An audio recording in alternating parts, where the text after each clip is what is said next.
Random House Audio presents Wild, From Lost to Found on the Pacific Crest Trail by Cheryl Strayed.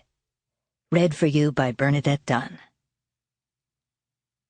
Author's Note: To write this book, I relied upon my personal journals, researched facts when I could, consulted with several of the people who appear in the book, and called upon my own memory of these events and this time of my life.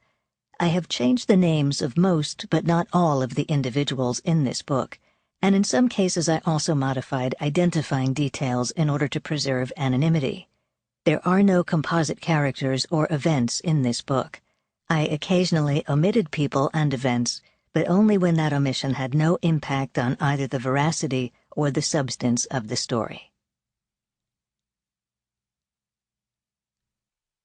Prologue. The trees were tall, but I was taller, standing above them on a steep mountain slope in Northern California. Moments before, I'd removed my hiking boots and the left one had fallen into those trees, first catapulting into the air when my enormous backpack toppled onto it, then skittering across the gravelly trail and flying over the edge. It bounced off of a rocky outcropping several feet beneath me, before disappearing into the forest canopy below, impossible to retrieve. I let out a stunned gasp, though I'd been in the wilderness 38 days, and by then I'd come to know that anything could happen and that everything would. But that doesn't mean I wasn't shocked when it did. My boot was gone. Actually gone. I clutched its mate to my chest like a baby, though of course it was futile. What is one boot without the other boot? It is nothing. It is useless, an orphan forevermore. And I could take no mercy on it. It was a big lug of a thing, of genuine heft, a brown leather Reichla boot with a red lace and silver metal fasts. I lifted it high and threw it with all my might, and watched it fall into the lush trees and out of my life. I was alone. I was barefoot. I was 26 years old and an orphan, too. An actual stray, a stranger had observed a couple of weeks before, when I told him my name and explained how very loose I was in the world. My father left my life when I was 6. My mother died when I was 22. In the wake of her death, my stepfather morphed from the person I considered my dad into a man I only occasionally recognized. My 2 siblings, scattered in their grief, in spite of my efforts to hold us together, until I gave up and scattered as well. In the years before I pitched my boot over the edge of that mountain, I'd been pitching myself over the edge, too. I'd ranged and roamed and railed, from Minnesota to New York to Oregon, and all across the West, until at last I found myself bootless in the summer of 1995, not so much loose in the world as bound to it. It was a world I'd never been to and yet had known was there all along. One I'd staggered to in sorrow and confusion and fear and hope. A world I thought would both make me into the woman I knew I could become and turn me back into the girl I'd once been. A world that measured 2 feet wide and 2,663 miles long. A world called the Pacific Crest Trail. I'd first heard of it only 7 months before, when I was living in Minneapolis, sad and desperate and on the brink of divorcing a man I still loved. I'd been standing in line at an outdoor store waiting to purchase a foldable shovel when I picked up a book called The Pacific Crest Trail Volume 1, California, from a nearby shelf and read the back cover. The PCT, it said, was a continuous wilderness trail that went from the Mexican border in California to just beyond the Canadian border along the crest of 9 mountain ranges: the Laguna, San Jacinto, San Bernardino, San Gabriel, Libre, Tehachapi, Sierra Nevada, Klamath, and Cascades. That distance was 1,000 miles as the crow flies, but the trail was more than double that, traversing the entire length of the states of California, Oregon, and Washington. The PCT passes through national parks and wilderness areas, as well as federal, tribal, and privately held lands. through deserts and mountains and rainforests, across rivers and highways.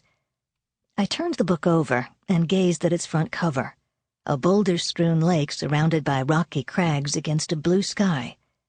Then placed it back on the shelf, paid for my shovel, and left. But later I returned and bought the book.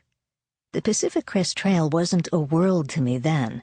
It was an idea, vague and outlandish, full of promise and mystery.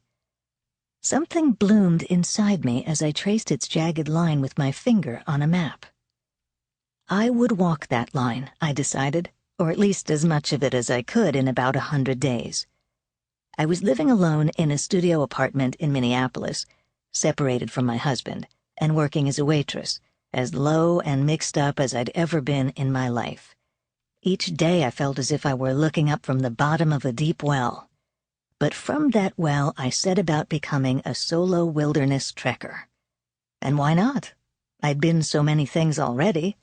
A loving wife and an adulteress, a beloved daughter who now spent holidays alone, an ambitious overachiever and aspiring writer who hopped from one meaningless job to the next while dabbling dangerously with drugs and sleeping with too many men. I was the granddaughter of a Pennsylvania coal miner, the daughter of a steelworker turned salesman. After my parents split up, I lived with my mother, brother, and sister in apartment complexes populated by single mothers and their kids. As a teen, I lived back to the land style in the Minnesota North Woods, in a house that didn't have an indoor toilet, electricity, or running water. In spite of this, I'd become a high school cheerleader and homecoming queen, and then I went off to college and became a left-wing feminist campus radical. But a woman who walks alone in the wilderness for 1,100 miles? I'd never been anything like that before. I had nothing to lose by giving it a whirl. It seemed like years ago now, as I stood barefoot on that mountain in California, in a different lifetime, really, when I'd made the arguably unreasonable decision to take a long walk alone on the PCT in order to save myself. When I believed that all the things I'd been before had prepared me for this journey. But nothing had, or could. Each day on the trail was the only possible preparation for the one that followed, and sometimes even the day before didn't prepare me for what would happen next. Such as my boots sailing irretrievably over the side of a mountain. The truth is, I was only half sorry to see them go. In the 6 weeks I'd spent in those boots, I'd trekked across deserts and snow, past trees and bushes and grasses and flowers of all shapes and sizes and colors, walked up and down mountains and over fields and glades, and stretches of land I couldn't possibly define, except to say that I had been there, passed over it, made it through. And all the while those boots had blistered my feet and rubbed them raw. They'd caused my nails to blacken and detach themselves excruciatingly from 4 of my toes. I was done with those boots by the time I lost them, and those boots were done with me. Though it's also true that I loved them. They had become not so much inanimate objects to me as extensions of who I was, as had just about everything else I carried that summer.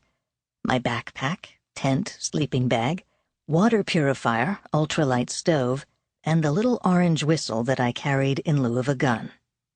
They were the things I knew and could rely upon, the things that got me through.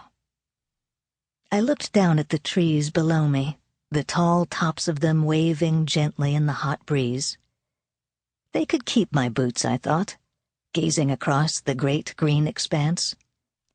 I'd chosen to rest in this place because of the view.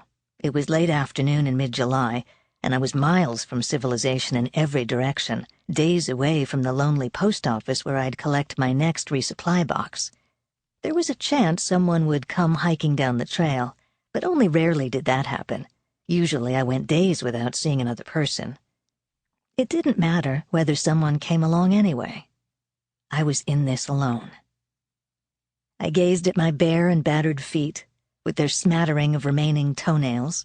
They were ghostly pale to the line a few inches above my ankles, where the wool socks I usually wore ended, My calves above them were muscled and golden and hairy, dusted with dirt and a constellation of bruises. Sample complete. Ready to continue?